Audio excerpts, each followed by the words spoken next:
Okay. Hi, Lisa. Hi. My name is Deandra, and I am practicing social work. This is actually my internship, but I do have my BS in psychology and going through this master's program where I will be having my degree in social work and applying for my clinical license, which allows me to be a therapist. Um, I just wanted to begin the session by introducing myself and telling you my credentials and also by just letting you know this is your process. I am not the expert. I am not the one to fix you. You're the expert in your life.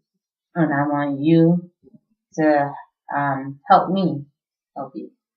So if that makes sense. I want you to be the lead on everything. I'll be the support, but I'm not the expert. And so I like to let my clients know that you are the expert in your life, not me. Also, everything you say is confidential. It stays in this room, except for, like I said, I'm an intern, so I do have to participate in supervision hours. And sometimes I have to share different cases, so your case may be one, but they are confidentially bound as well, so it stays right in that room. It does not go any further. I'm a mandated reporter.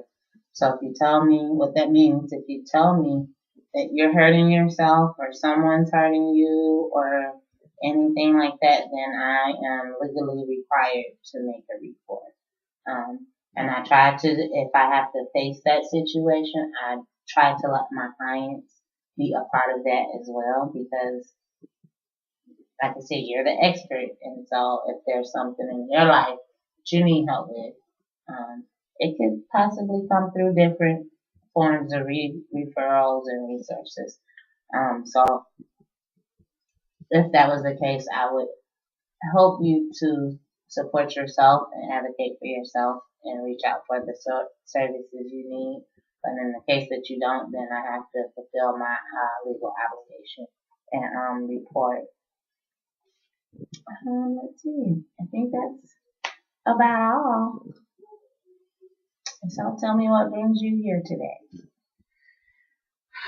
Well, I guess I've just been hearing a lot that I need therapy.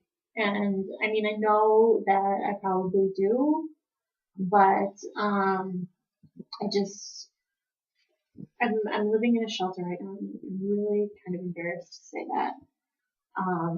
But my caseworker that I meet with has just she keeps talking about therapy. And so I mean, I'm kind of tired of hearing about it, but at the same time, I know that it probably affects me in ways that I didn't even realize. So I'm just here to see what happens. Not really sure. Okay. Um, so you're living in a shelter right now. You say you kind of embarrassed to.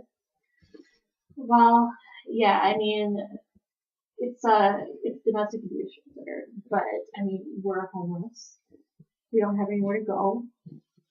Um, I was living with someone that I was in a relationship with. He's the father of my youngest child.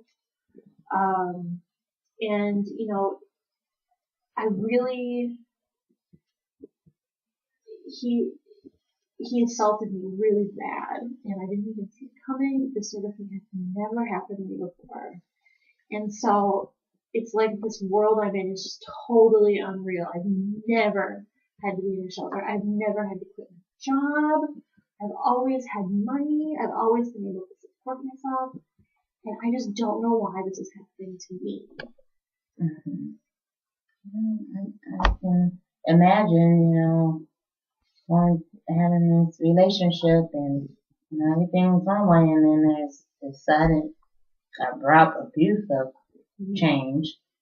I can imagine that can make you feel lost. Mm-hmm. Um, so you mentioned you had a son with your past. My daughter, she's 9 months old. I do have a son. He's 16, but that was a different father. 9 months old. Okay. To see how does that feel? Well, I had my son with my husband, and that's, not a good relationship, and my relationship with my son is really shaky.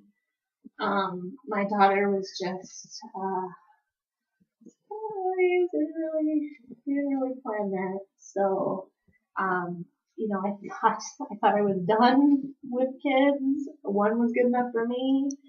But, she came along and I don't regret it or anything, but it's, I have a son who's almost grown and who has his own problems and not have his baby, and I'm in this situation. So, it's a little tough. Okay, so as you say, you had to quit your job due to the abuse. The abuse happened, we were living in another city than this one, a couple hours away. And so when it happened, he went to jail and I just left. And I came here and so I left my job. I've been to college. I've always worked. So this is a really big change for me, and I feel like I'm just not doing Mm-hmm. When you say it makes you feel like you're not doing anything, can you tell me a little bit more about that? Well, I guess I've seen myself as kind of an independent person. I've always been able to take care of myself, and I had my own money. I was used to having my own money, and now I'm in the shelter and I don't have anything to do. I'm trying to find housing, but that's like really slow and nothing's happening. So I have to wait for everything so long. I have to wait, and it's like, well, what am I? I feel like I'm lazy, or like I should be doing something, but there isn't anything to do. Mm-hmm. Yeah, I could kind of feel like you're stuck at a standstill and you're ready to go. Mm-hmm. You're not able to do that. I can feel kind of uneasy and unsettling. I just want this to be done already. I want to get back to my life. Okay, when you say get back to your life, what is your life? I want to have a place for me and my kids to live, that's safe and that's nice. We didn't live in like the best apartment, but it was a safe neighborhood. It was a nice apartment. I can't live in, some of these places. I've had to go look at places that maybe I can afford, and just not nice places. I don't think that I can live there. Mm-hmm. I mean, you kind of not really settling on where you want to live. Well, I can't afford what I would want at this point because I'm not working. Mm-hmm. But, it's also hard to find work. I would love to find work and get back to work, but I don't have any childcare right now. And my daughter is 9 months old, so what am I going to do? I don't know anybody here. Everybody is still back in the old place. Which is hours away. And is that your family? Are you from here, or do you have family that's here? I have family in this area, but we don't talk. How does that make you feel? We haven't. It's just kind of what we do. I haven't ever really been that close to my family. And I feel like, they didn't have anything to do with this stupid relationship that I got myself into. And so why should they have to pay for it now? Like, it has nothing to do with them. So you felt like you can't Or ask them for any type of support or. No. And I would be really embarrassed. Mm-hmm. Tell me a little bit more about the embarrassment. And I asked that because you said it a few times now, feeling embarrassed about the shelter and maybe feeling embarrassed about asking your family. What does feeling embarrassed feels like for you? I never thought I would be in a situation where, I have to share a room with 3 or 4 women and our kids, and it's loud and it's dirty, and I mean, I hate to say this, but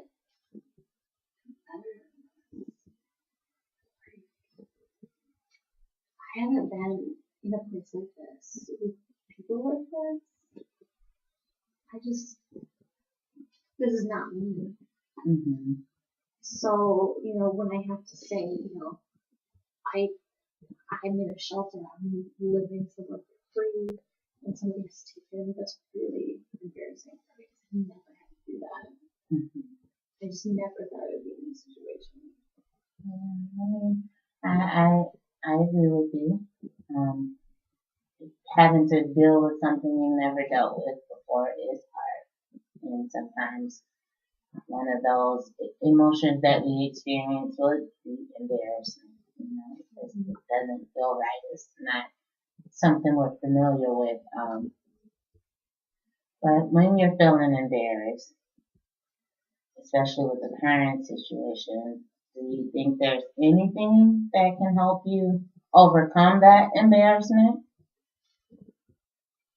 I just hate it. I mean, maybe I should just deal with it. But I just want my. Mm-hmm. So if you could tell me, it's like I said, you're the expert. I just want to keep reminding you.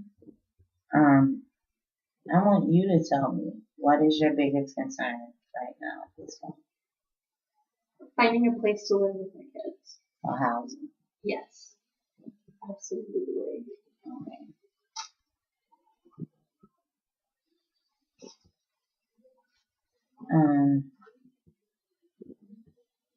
Are you comfortable with sharing with me your previous relationship with your daughter's father? Yeah, we were together for full 2 years. It was good. I mean, I thought he was a nice guy. I met him and we started dating and it was fine. It was totally fine. And, we had Layla and, I don't know, it's just, I mean, now that I think about it, there were some things that he said that, weren't very nice. But it was like one day he just snapped and became this monster. And not only was he hitting me with his fist, but he was like hitting me with objects. Like he took a phone and was like hitting me in the face. He like my whole face like caved in. I had to get like facial reconstructive surgery. And it was just like I had no idea this was inside him, that he was capable of this. And I don't know what I could have done to see it coming. I mean, there must have been signs that I overlooked. Sometimes, unfortunately, there aren't always signs. People just snap like that? I mean, being that we're human and that you can fall in love with somebody and you can ignore the signs. But there are some things that it may just be an instant. He got mad at his job and came home and just flipped, So, I want to say I commend you for leaving, that must have been really hard to deal with, especially in that moment, being beaten with the objects and, then having to go through the whole reconstruction, facial surgery and everything. I say congratulations, because that takes strength. It takes strength to stand up and say, hey, I'm not made for this. I'm not made for you to abuse me. Um, so I say hats off to you.